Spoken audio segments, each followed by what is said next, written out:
This video is made to be watched either with or without sound.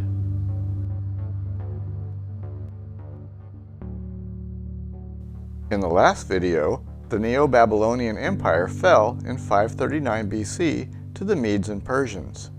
Darius the Mede took the throne in Babylon, and he was subordinate to Cyrus the Great.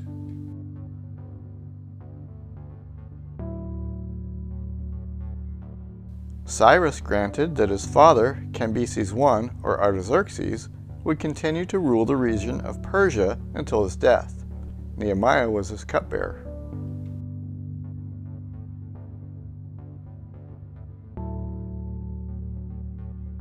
During Darius' accession year, Darius the Mede was tricked into sending Daniel to the lion's den.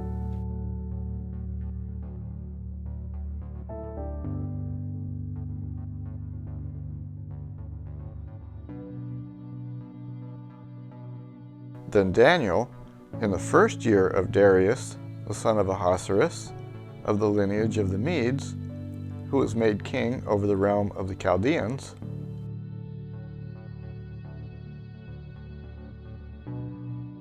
Daniel understood by the books the number of the years specified by the word of the Lord through Jeremiah the prophet, that he would accomplish 70 years in the desolations of Jerusalem.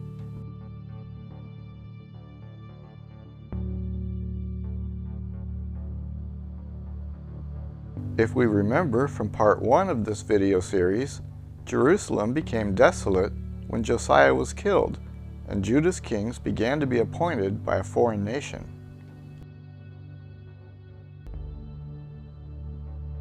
Pharaoh Necho killed Josiah. Then Necho imprisoned Josiah's son Jehoahaz and appointed Josiah's other son Jehoiakim as king. Later, Nebuchadnezzar killed Jehoiakim, captured his son Jehoiachin, then appointed Zedekiah as Judah's last king. We see that Josiah was killed in year 1668 from the flood, or 609 BC, and Babylon fell in year 1738 from the flood, or 539 BC, 70 years.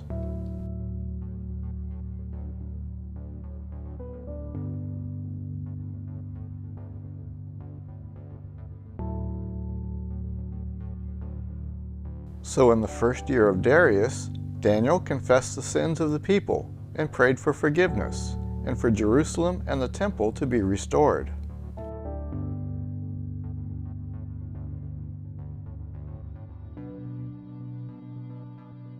Then a few months later, Cyrus was in Ecbatana, escaping the heat, as Xenophon tells us he did every year during the 2 hottest months.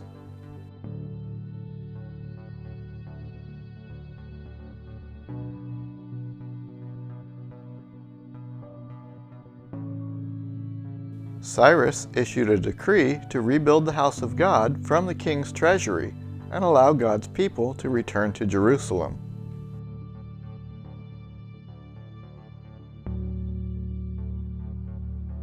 King Cyrus also brought out the articles of the house of the Lord, which Nebuchadnezzar had taken from Jerusalem. All these Sheshbazzar took with the captives who were brought from Babylon to Jerusalem.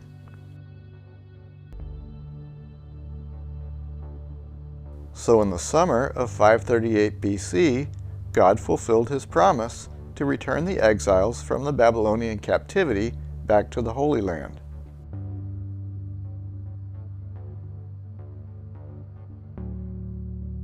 We can see the synchronism of Darius's first year and Cyrus's first year by comparing Daniel chapter 9 to 2 Chronicles chapter 36.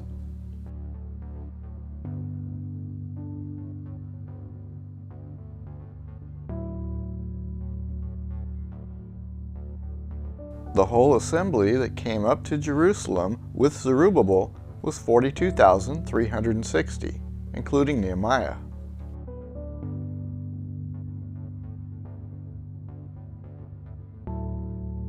Nehemiah saw that the city was large and spacious, but the people in it were few. and the houses were not rebuilt.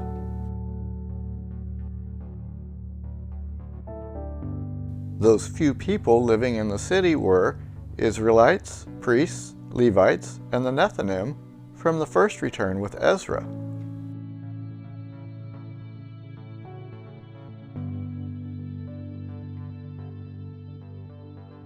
If we remember, back in the 7th year of Artaxerxes, 35 years ago, Artaxerxes had allowed Ezra to return to Jerusalem to restore temple worship.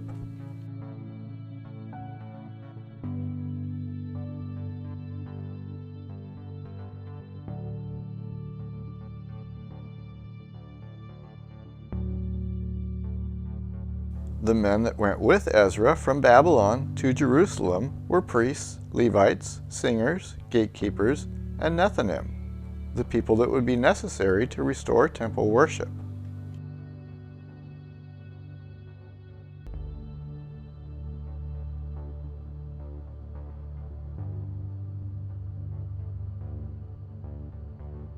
These were the same people we saw in the 20th year of Artaxerxes working on the wall with Nehemiah.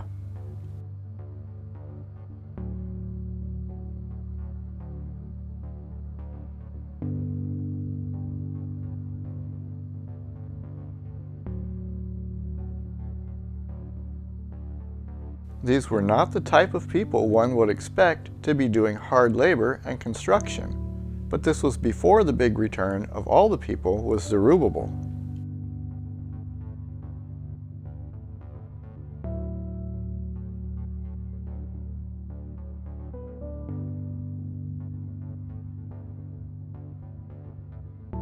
When Nehemiah returned to Jerusalem in the 1st year of Cyrus with Zerubbabel and all the people, Nehemiah found a register of the genealogy of those who had come up in the first return.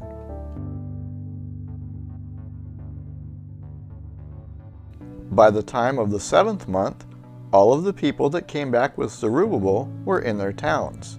Nehemiah chapter 7 and Ezra chapter 3.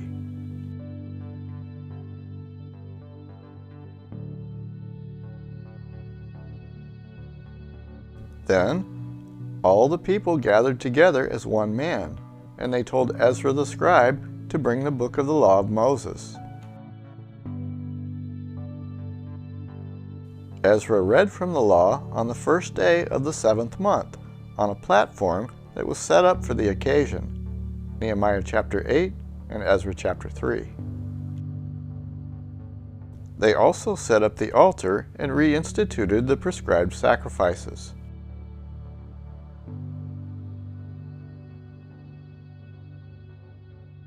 On the 2nd day of the 7th month, they came together to Ezra to study the law, and found that the Lord had commanded by Moses that the people of Israel should dwell in booths during the feast of the 7th month.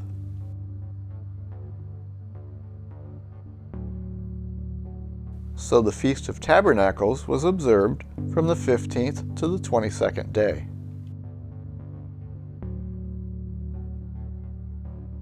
Then on the 24th day of the 7th month, the children of Israel were assembled with fasting and in sackcloth. They confessed their sins and signed a covenant.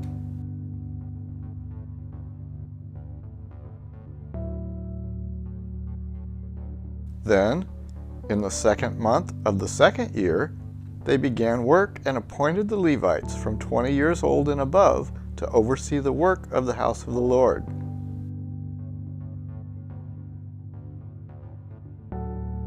So Zerubbabel the son of Shealtiel and Jeshua the son of Jozadak rose up and began to build the house of God which is in Jerusalem.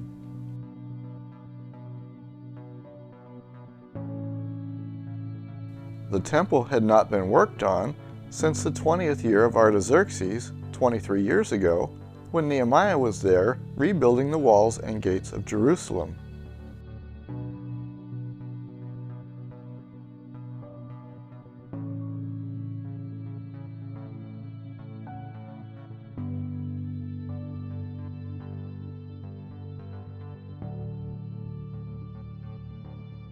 The wall was finished in 52 days, but Nehemiah's work on the temple in Jerusalem was quickly stopped when a letter was sent to Artaxerxes, claiming that the people Artaxerxes had allowed to return to Jerusalem were planning a rebellion.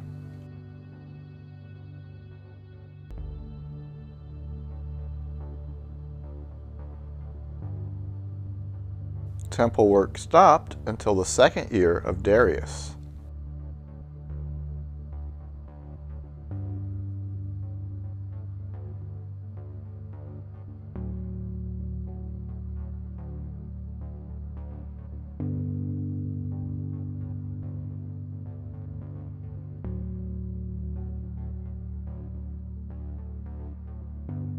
So now, in the second year of Darius, in the second month, the temple work began again. But just like last time, this work was met with immediate opposition.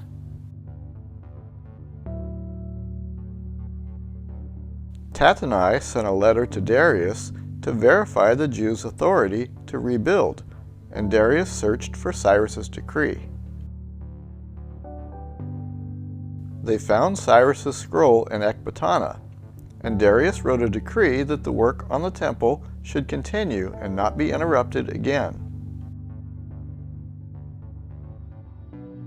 Darius added, "Whoever alters this edict, let a timber be pulled from his house and erected, and let him be hanged on it." So the elders of the Jews built, and they prospered through the prophesying of Haggai the prophet and Zechariah.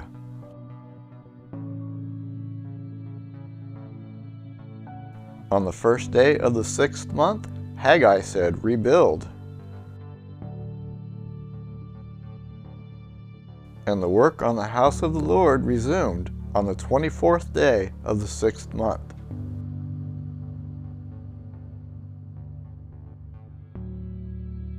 Then, in the 8th month of the second year of Darius, the word of the Lord came to Zechariah. "Return to me, says the Lord of hosts, and I will return to you."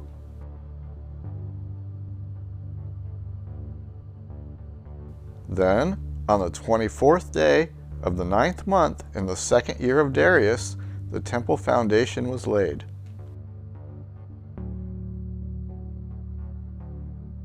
There was a great celebration at this event, and all the people shouted and praised the Lord. But many of the old men who had seen the first temple wept aloud. This was in the second year of Darius, which was also the second year of Cyrus.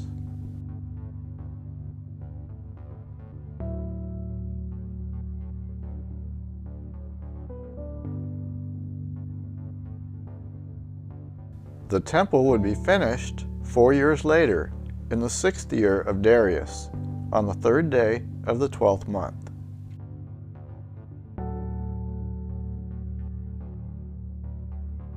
Knowing that January 1st is always in early winter, we can see that the temple was completed in about February of 532 BC.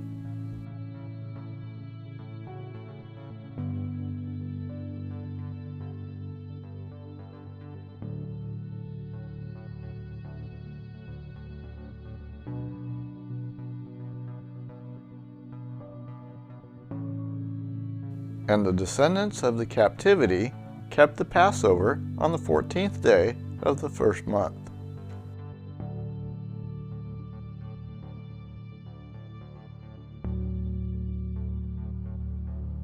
Then, on the 20th day of the 9th month, the people gathered to address the issue of unlawful foreign wives.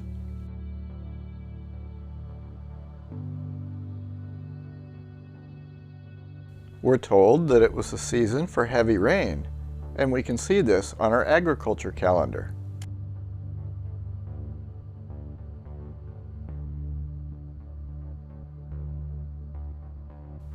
It took them from the first day of the 10th month until the beginning of the next year to resolve the issue.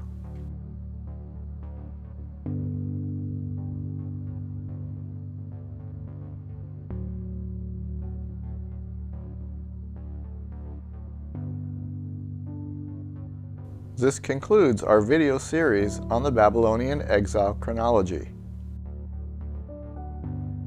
You can download the charts seen in this video series by clicking the links in the description of this video.